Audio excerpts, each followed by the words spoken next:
I am joined today by Alistair Shop. Hello, Alistair. Hi, Andy.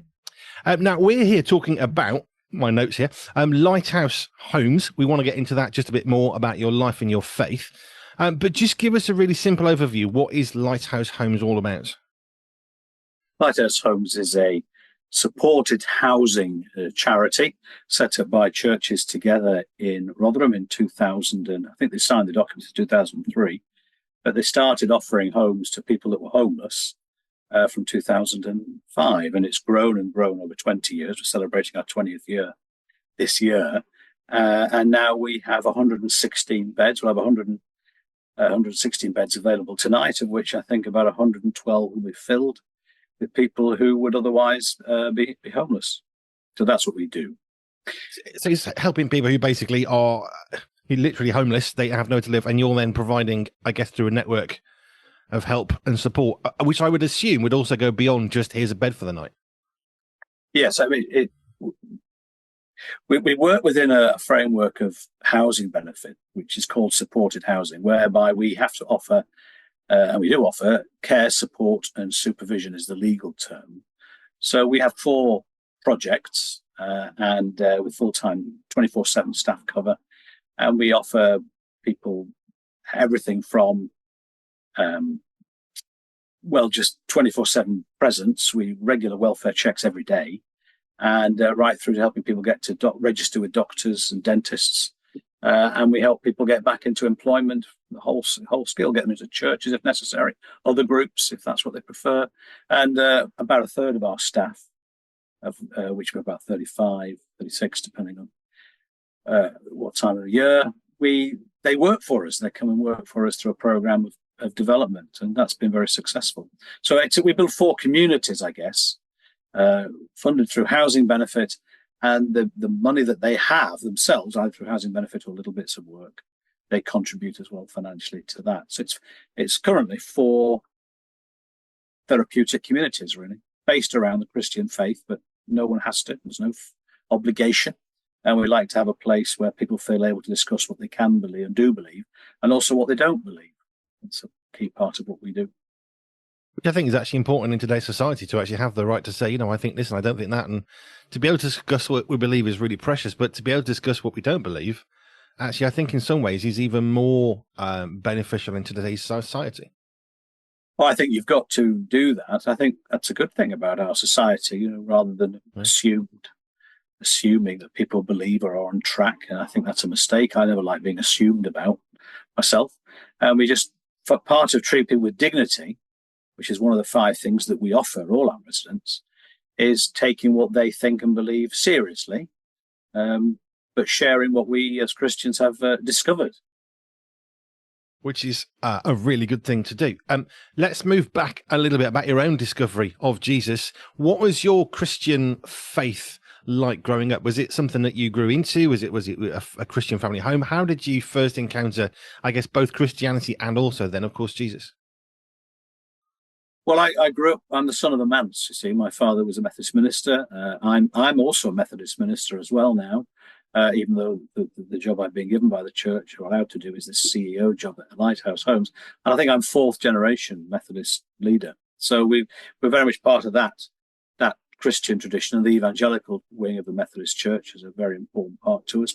Cliff College, our training centre up there, was a big part of my life growing up. So Christ wasn't really, from a very early age, he was a normal part of our home life, and Sunday was God's day, and I expected to be representing Christ even at school, and I understood that, and didn't always find that very easy, but I did. Not perfectly, but I did. So, but I guess what happened then is, over the years, my life. First thing I would do when I moved anywhere, I would go to church. Then at university, I went to find a church, and found some tremendous friends. Really, really great friends, and lifetime friends. In fact, I'm going on holiday with 3 of them in a few weeks' time. We all met as Christians at university together. So my understanding grew as I actually paid attention in church to some of the sermons, and started doing my own reading and my own Bible study, and then I remember I was about in the early 20s, my wife and I, we started a young adults group in our church, which just this huge number of young people had turned up. Nobody in the church has seen that for 50 years. So we thought we would just have them in our house, and we just started going through the Bible together, and that gave me a real appetite and knowledge of the Bible. That's what I hadn't been taught. And I grew and grew and grew, and then eventually I had I suppose, a profound experience. I've been working in industry for a dozen years or so, and realised that wasn't really very fulfilling. Successful, but not fulfilling. So I guess the shorthand is saying I responded to a call to full-time Christian work, and offered to work for the Methodist Church as a minister. So I came back from Canada, which I was at the time, and offered to be a Methodist minister, which they accepted that. So I'll remain that now, and I'm proud to be one of those. But just a few years ago, I took the opportunity that came to be a Methodist minister working in this one large project. That was about 4 years ago, but I had been chairman of the board for nearly almost the full 20 years. It's not something you didn't. Well, it's like the best bits of life sometimes get a little bit less simple, I think. I mean, we all like life to be simple, but when it gets a bit messy, a bit complicated, there's some beautiful stuff that can be born out of that, isn't there?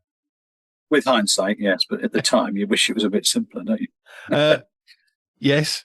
Let's just leave that one there. So you moved into looking after Lighthouse Homes. What was the move like? I mean, you've been on the board, you sort of get obviously a clear understanding at that level of some of the needs, some of the work, whatever. But what made you want to switch into being, I suppose, more hands-on? I would think that if you're chairman, you can kind of come and go a little bit on the board, and you can kind of think, well, have a bit of involvement. When you're managing it in the capacity you are now, there's a much more direct involvement, isn't there? Well, yes, I have to fix all. Ultimately, I'm responsible for making sure all the problems are fixed, and yes, it's very, very hands-on. Well, I always loved being on the sites when I was the chairman. We had some tremendous leaders and managers over the years, and I was, I suppose, their boss.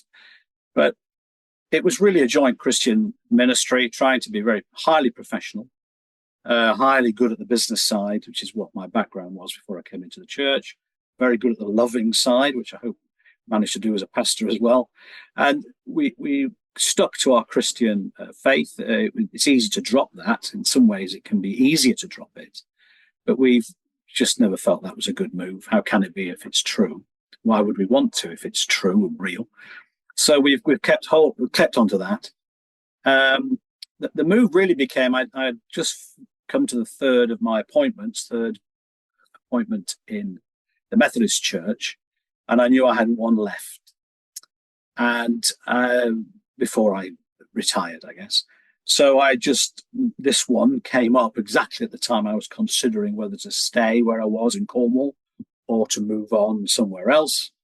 And with certain domestic pressures, or we had some elderly parents to consider, and everything just fell into place. When we talk in the Christian faith, don't about God opening doors and closing other doors or opening windows. Well, everything just fell into place, really. And this project, which I've loved since the day I first met one of the managers, and I've been involved almost every part of it. I thought, wow, what a lovely thing to be able to do, to actually throw everything I've got in my last big job, and just give it everything I've got, rather than worrying about it all day long is what I used to do. Now I can do something about it. What made you first get involved then? I mean, you talked about loving it since you first saw it. What was it about this particular project of caring for people who have no home of their own? What drew you to wanting to be a part of, I suppose, solving that issue that we see? Well, the biggest issue is that I can't ignore the way that Jesus talked about the homeless, the poor. I just can't ignore that. And I guess I work for a church whose mission statement is compelled by Christ's love. Which is from 2 Corinthians chapter 5. And I guess that's the case. I mean, I'd given up an industrial business career to work for the church for similar reasons. But as soon as I started looking about what we do in the church, I just felt there's more we could and should be done. So my boss at the time, the superintendent, who's still a good friend of mine, he he bumped into someone who just getting this thing going, and it wasn't going particularly well. The business side of it was not working. And he said, why don't you come and meet our staff team? We got a lot of skills in the room. So in came a man called Darren, and Darren came in and told us for half an hour with real passion what they were trying to do in Rotherham. I was a minister in Rotherham at the time, just started really. And I just got, to be honest, I got angry. I got angry that it was so badly run.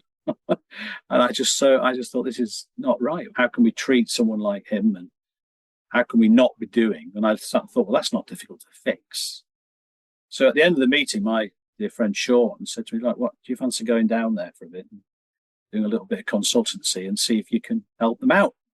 Well, I'm still doing that now. 20 years. That was about 17, 18 years ago.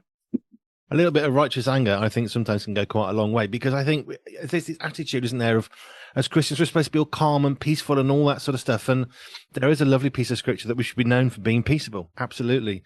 But sometimes that stuff grows within us. And I really do believe sometimes it's God saying, yeah, well, it's not good, is it? It's not right. And there is that righteous anger that can grow and say, this isn't okay. Actually, and I can do something. And I love how God doesn't just allow us to wallow in feeling angry or disappointed or whatever.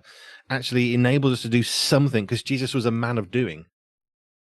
Well, he's a man of anger as well on occasions, but it's what you do about it, isn't it? I mean, you can sit and moan. I mean, plenty of people moan and don't do anything, and I've never been impressed with that as an approach to anger. Passion is a good thing, isn't it? There's many references to Jesus, especially when you see the Greek. Jesus beside himself, or he was hangry and stirred, all these things. So, yeah, I mean, I don't follow the Robert Powell version of Jesus. I follow what Scripture actually says about him, how he was remembered. That's what I'm really passionate about, how Jesus was remembered. So it's what you do about it. And I have, from that day on, never felt I had permission to put this project down. And we had many involved. We started a lot of things involved. It was a very, very fruitful period, all of which I've put down for moving away or handing on to other people or closing down in one case because it wasn't working. This one, can't let go of it. Haven't got permission to yet. I love that sentiment, though. I heard somebody once talk about when God gives you a vision to do something, whatever you do, never, ever just give it to somebody else. If God's given you the vision, he's given you the vision for a reason and a purpose. So don't put it down. Don't set it down. Let it go until God says not to. And I love the way you're wording that you've never been given permission to put this down, which I think is beautiful. Thank you.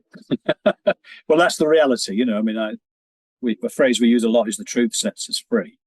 When it's when you're investigating something or trying to work something out, well, what's the absolute truth here? Yeah. And we have this childlike belief that the absolute truth is the only currency that works. When we're producing press releases, when we have to explain something, when something's gone wrong, when there may be a social services visit or whatever, just the truth. Just tell the truth. Absolute rigorous truth, because sometimes we punish ourselves as Christians as well.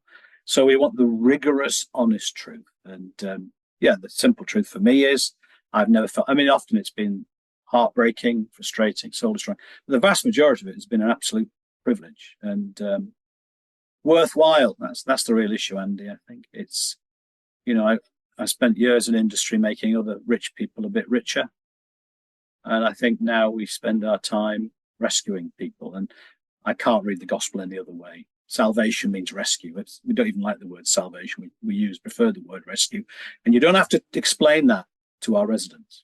They understand concepts of rescue and heartache and damage and poor in spirit. All this stuff we have to spend weeks doing Bible studies on in the church to a privileged, predominantly middle class, older clientele. You ain't got to explain that.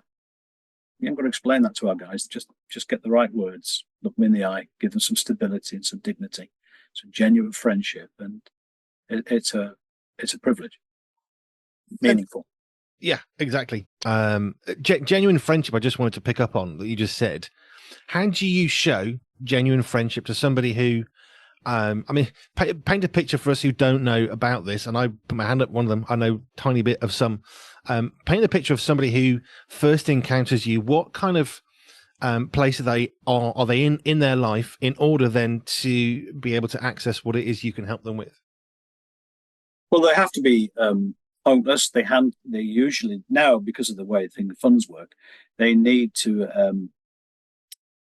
They're generally on some kind of serious benefits, and virtually all our people have an issue with what we call a life controlling substances, which is usually drugs or almost universally alcohol. But also it can be abusive relationships, both men and women. We have about a quarter of our residents are women. So people tend to come because they've got nowhere else to go, and they are sick to death of what's been going on. Not everybody. Some come in and because they just want to run away from something. But no one really wants to live in a homeless shelter, although we offer a lot more than that. But that's what often they come thinking, oh, heck. But then again, also, that we've got a bit of a reputation now around this world, this industry, this culture. And a lot of people have been through a number of different rehabs, especially Christian ones. And we are distinct. We have our own distinctive nature, but there are plenty of very, very good ones around. So people would come to us sometimes thinking, well, I need a bit more freedom. We don't have a set program. You don't come in and the clock starts ticking and you have to be out by 12 months having graduated. Some brilliant places do that. And I know why. And I think it's the right thing for certain people. We, however, we give people a home for as long as it takes. That's what we say. For as long as it takes. So we have one lad who's been with us, he's 81. He's been with us 13 years. Another gentleman's been with us 9 years this year. They won't live anywhere else. They won't be able to.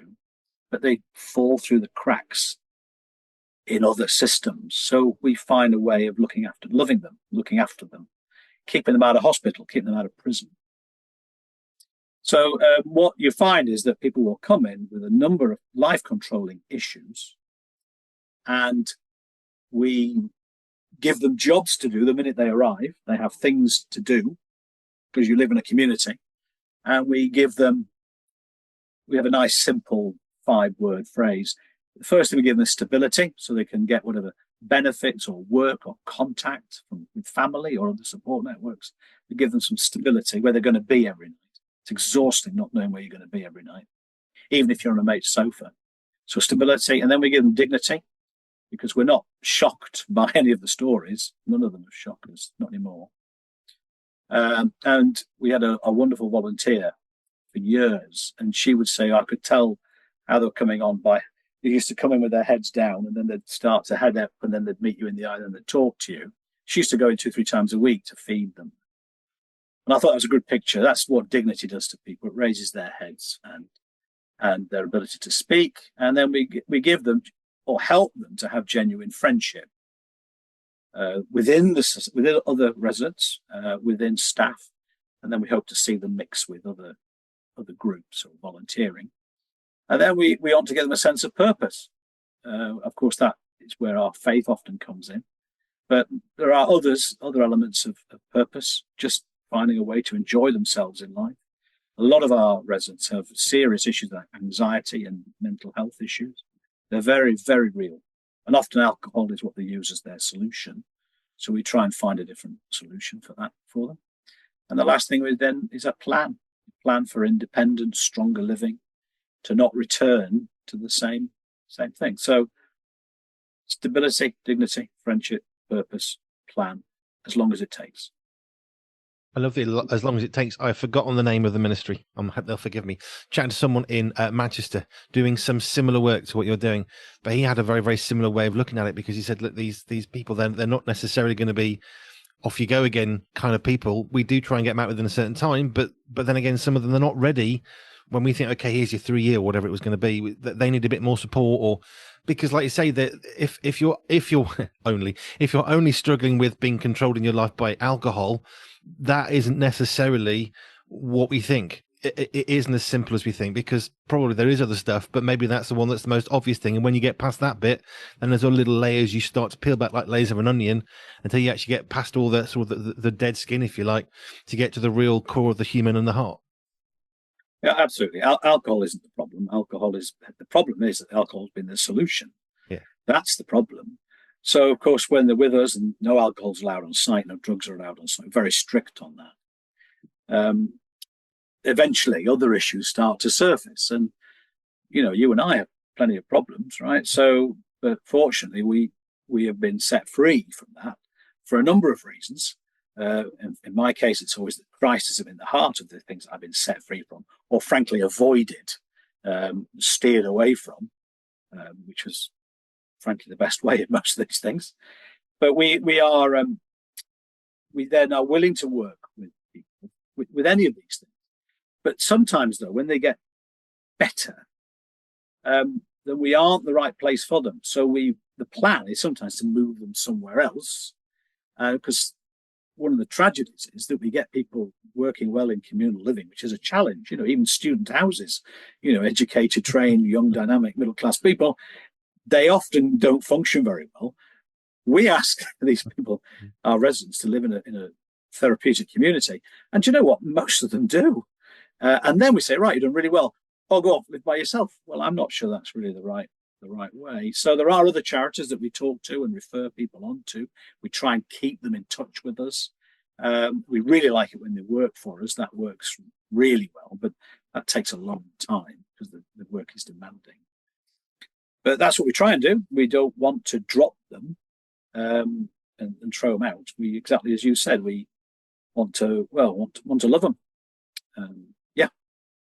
I don't know why this memory's coming back, but I'll share it. Maybe it'll spark something for you. But I remember I had an accident when cycling one day when I was about 13, 14.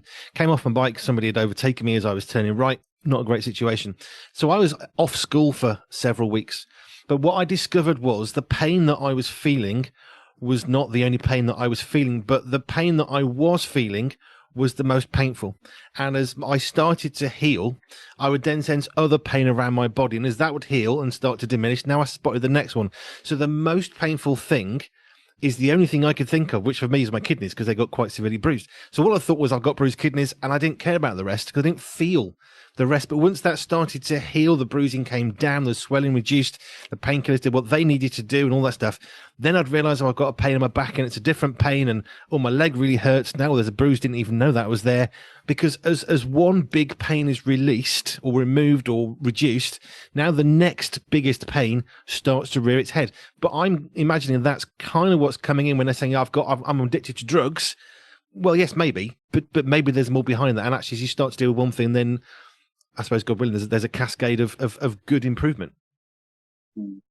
Yes, I think that's the cascade, like Maslow's hierarchy of needs. There's the Andy B's cascade of pain and problems. So yes, I think you're spot on there. What is interesting, I was speaking at I was on a call for the local authority, the team of people who look after homelessness issues for the borough, and they asked me, what is the biggest issue with you?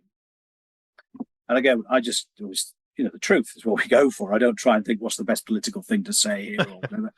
I said the truth is that we have, and I know a little bit about the language that's being used, is the increasing complexity of needs that people present to us. So we would have, when we started, we'd say, right, this is an alcoholic. They need to get off alcohol and then they'll be sorted out. Well, now, our biggest issue is that it's far more complex than that. Exactly as you're saying, that we look at an injured cyclist, but actually, turns out he's got A, B, C, D, E, and that's what we're finding. Now, often they come and it's very open how they are. So they're addicted to prescription drugs, big issue. They're addicted to alcohol or using alcohol to numb anxiety. Well, why have they got serious anxiety? Well, then we uncover all the other issues that go back into childhood and recent past. So we are finding now that either the people have greater complexity of needs that come to us, or we're all aware of them. And I don't know which that is, but I don't care. We're still going to serve them and learn and train the staff to be aware and loving for these things. When I said this at that meeting, I thought they'd say I was overreacting. They all went, yeah, same as, yeah, we're the same. And right round the room, all the homeless provision in the borough of Rotherham said, that's our big issue. So it's not just dealing with one. And I guess that's partly why we look at a problem, we think, oh, we can't solve it, so we don't do anything, or we think, well, is there something else I can do that's a bit easier to deal with? But we do need people who are, and I'll use the word courageous, enough to dive in and say, okay, well, we can't fix everything, but let's fix this bit, and then let's see Yes, where we go. that's I think where we've got things right. We know what we're good at, and over 20 years we've learned also what we're not good at. So we stopped doing them because there are better people than us, and we're actually very focused on everyone. We now define ourselves as low to medium complexity of needs, and we're very good at identifying people that fall out either side of that. There are some that don't really need to be in our kind of operation. So we gently ask them to go somewhere more suitable, because otherwise there's too much money being paid for them, because we're not a cheap service, but we're not expensive either, but we're not a cheap service that we offer for the government. But also there are those who, frankly, one member of staff with a project of 17 men by themselves on a Friday night. I'm not having people with certain needs coming in who are disruptive and dangerous. It's not fair on that member of staff. We've been very blessed to avoid major crises, and we've dealt with the worst ones well so far. So thank the Lord for that. But we can't deal with violent people. We can't. We don't want. We're not going to deal with them. We don't deal with people who have serious offences, sexual offences or arson offences. We don't deal with that. But there's plenty of people who don't fall into that category that need our care, compassion, and supervision.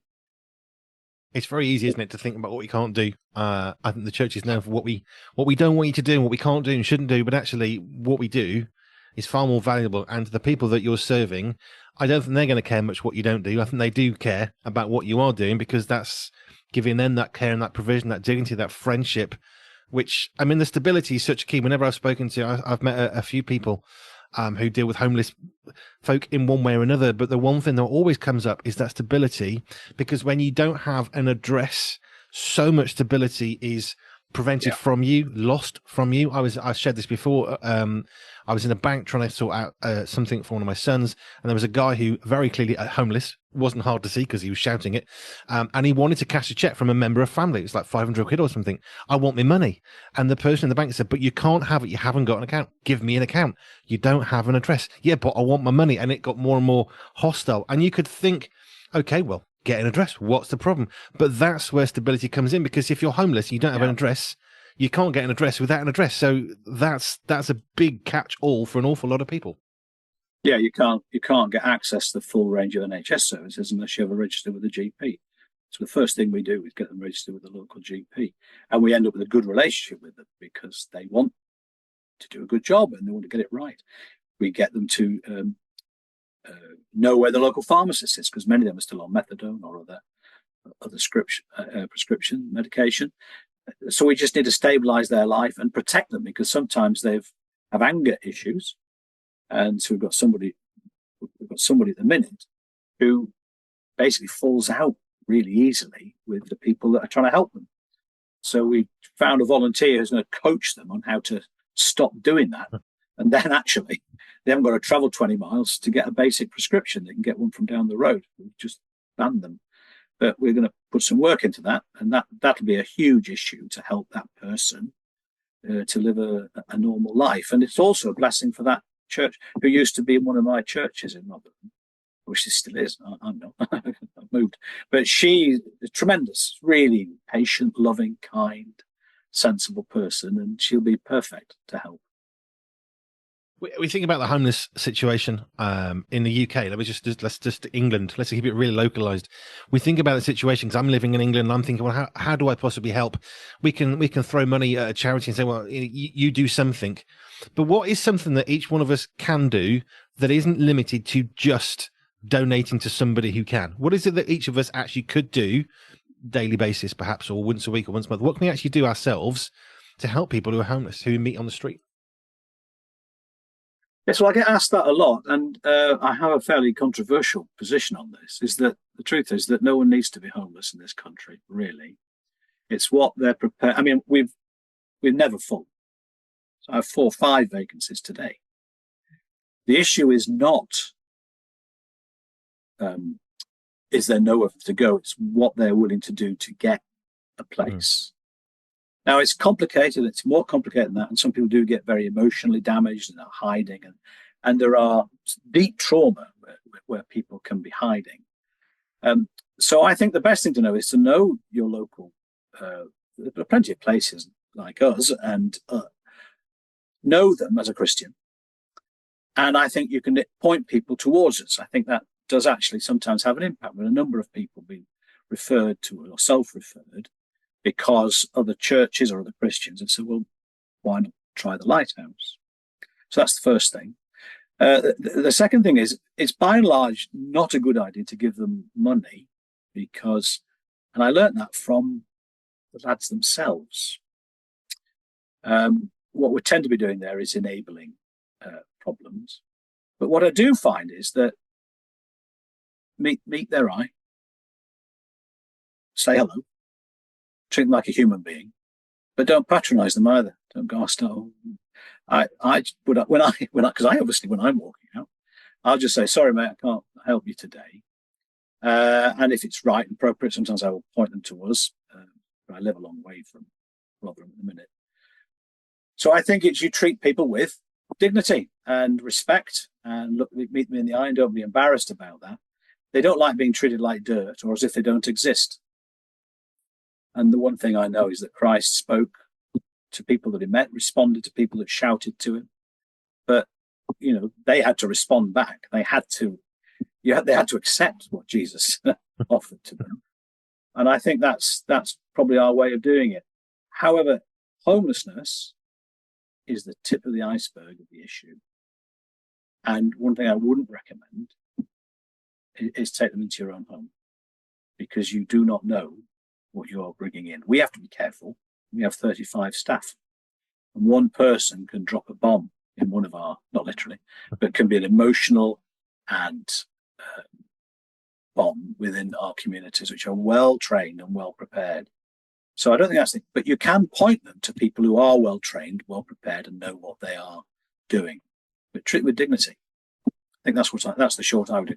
And by the way, I think you can give money regularly to places like ours. I have to tell you, most churches are not that interested. Which sadly does not surprise me, unfortunately. Well, I don't know. I mean, they're interested in other stuff, which is fine. Charities move in a cycle, but we're very popular at Christmas, I have to tell you. I mean, we're no shortage of tinned goods in December. And that's great. And we love all that. But I mean, I think if people were to give regularly a small amount, that would be a really good thing to a local homeless charity.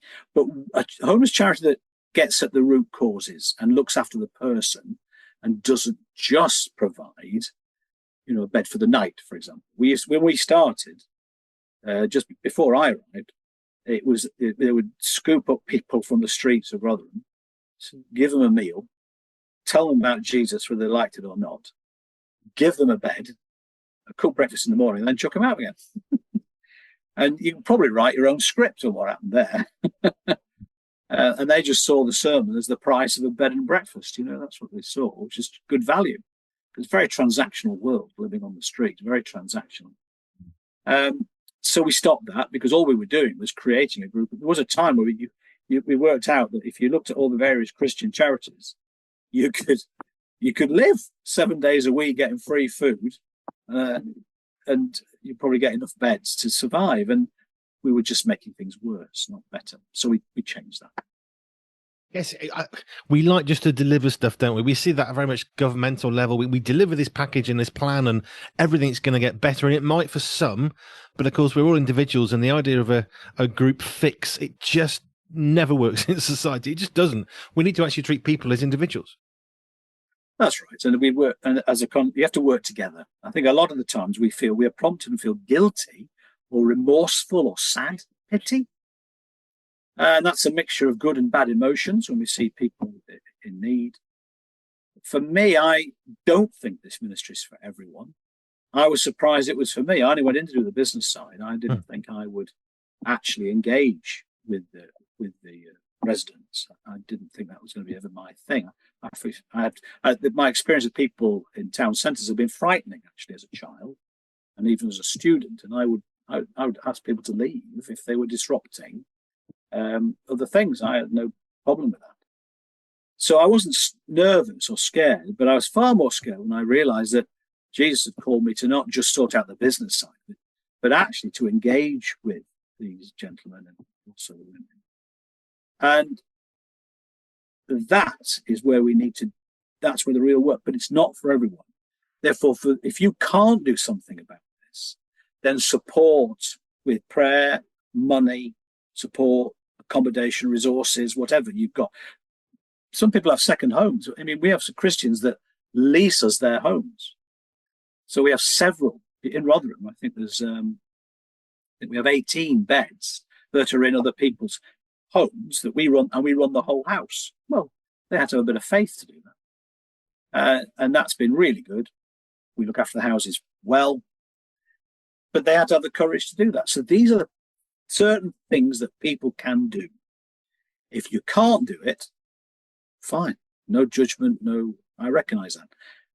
What are you doing then in order to bring the kingdom about? What are you doing? Rather than just turning up on a Sunday and complaining about the choice of hymns. And there's the minister side of you as well. What are you doing? Not just not do something, but what are you doing if it's not this? And I think we each can do something. I say this frequently, and I'm never going to apologize for it. I absolutely believe that every single one of us is made by God on purpose and with purpose. Defining that purpose might take a lifetime. It might change as we go. I love how God took who you are and a little bit scared about what you're doing. And actually, yet God is there equipping you. He's taken what you learned in industry and commerce. He's taken that bit and applied it into a Christian ministry. I love when God does that because nothing's ever wasted. It's all redeemable, including the men and women that you're serving, whatever they've gone through. Evil is always evil. Bad is always bad. But God can redeem everything, which is what I love. And that's what I'm seeing through what you're saying. Well, I've always liked the phrase, which is that your uniqueness is your calling. And uniqueness might be certain skills, or it might be experience. And of course, that changes through life. It might be certain relationships, it might be a physical location. What can you and you alone do? That's your calling. And Jesus in Mark talked about how the Pharisees were dismissive of their own parents, for example, because they were giving money away to the temple for whatever reason, but neglecting the care and the love of their parents. Well, the most unique relationship is between a parent and a child. You know, a child can only have one natural mother, one natural father. So that has to be that's an example of a priority. Physical location, if you're in Rotherham, you don't run a surfing church, right? Not in the middle of Rotherham.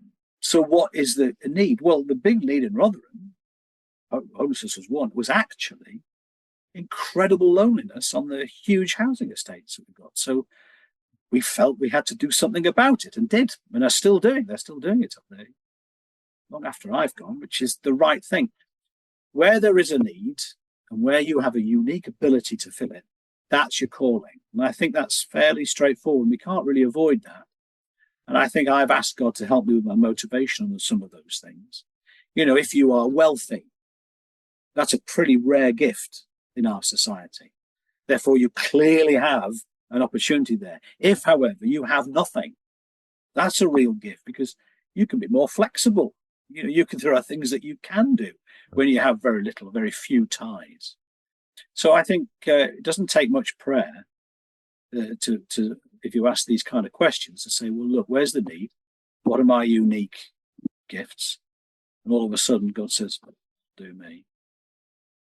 I love that. Alistair, it's really encouraging to talk to you in so many ways because dignity, friendship, authenticity, just loving a person as a person rather than, like you said, when it first started, it was come to church, here's a sermon, here's some food, off you go again, which it's never going to fix a long-term problem. Yes, on a freezing cold night, maybe that's what we need to do sometimes, but it's never going to be a longer-term, wider fix for society where loneliness is the one disease that I think affects every community across the United Kingdom, probably the world in many ways.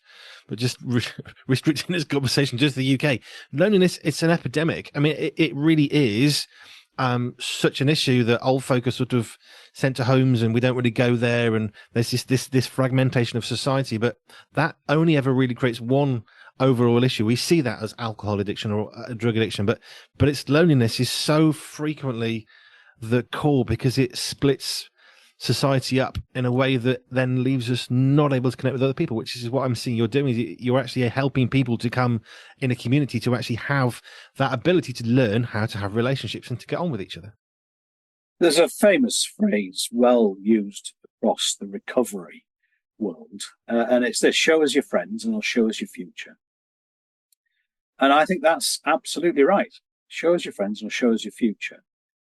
Church at its best is a group of like-minded people with the same heart, want to do something really good to contribute to the kingdom of God that has already arrived, by the way. We don't bring it.